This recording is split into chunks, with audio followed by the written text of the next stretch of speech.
Take all the fans here through the whirlwind of when you get the job, the first 48 hours. I mean, you're recruiting, right? You're on roster, you're recruiting the portal, you're trying to figure out who's committed, you're building a staff. Well, I had no intention of leaving Richmond, Virginia. My daughter is a senior. They're living, my son's a wide receiver at Colgate. My daughter, Porter, just committed to Penn State to play lacrosse. Yeah. She's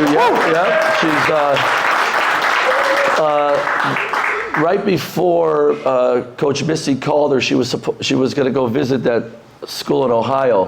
Which one? Yeah, I'm not saying it. Like, yeah, exactly. And I was like, honey, if that's where you want to go, I'll fully support you, but I'm not wearing it red. Daddy doesn't wear red. Hell no shot.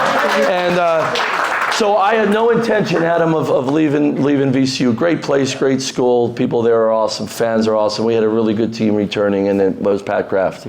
Pat Kraft and the president, and how connected they are and what they want to do with basketball. So it went a Friday phone call, a couple hours on the phone with Pat, met with them Sunday, talking, met with my team, which was the hardest thing. Unfortunately, I've done it two other times, but to do it to that team at VCU was the hardest thing I've ever done in my life, was telling them I was going to leave them.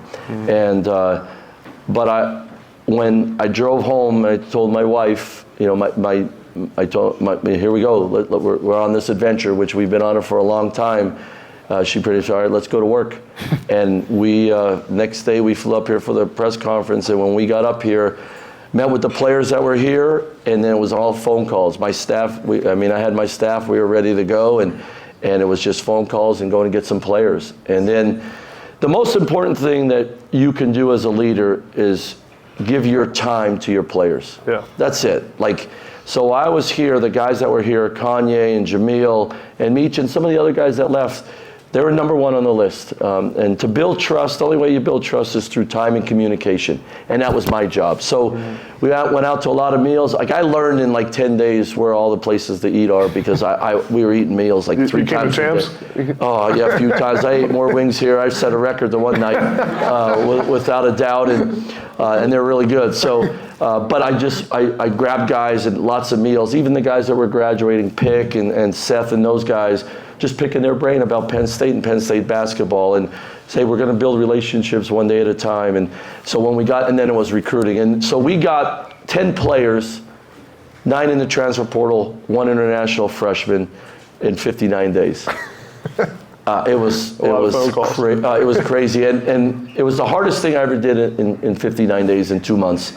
It was by far the hardest thing I did. It was 6 o'clock in the office, 6:30, and then you went to exhaustion. I couldn't tell you what time I got home, because you just went, all right, that's enough. And the one day I slept on the couch in the office because I was just too tired to get in my car. We had an Airbnb in Tough Trees. We had 8 beds. We started with 8 coaches, strength coach and a manager. And I got out of there because Denny told me, get your ass out of there by August 31st, because the football game was September 2nd. So I was down to me and Pat, our director of basketball operations, we were there. So after 5 months, I finally found the place, but I didn't care. I wanted to be as close to the BJC in the office, because we had a lot of work to do. All 8 coaches in the Airbnb? Yeah, we call it the frat house, but that sounds like there was no parties. I have, you know what, I'm taking pride in this. I was there for 5 months. I did not turn the stove or the microwave on one time. I swear to you, on my family, not one time. We had a lot of iced tea and Yingling Lager in that fridge. That was about it, so it was great.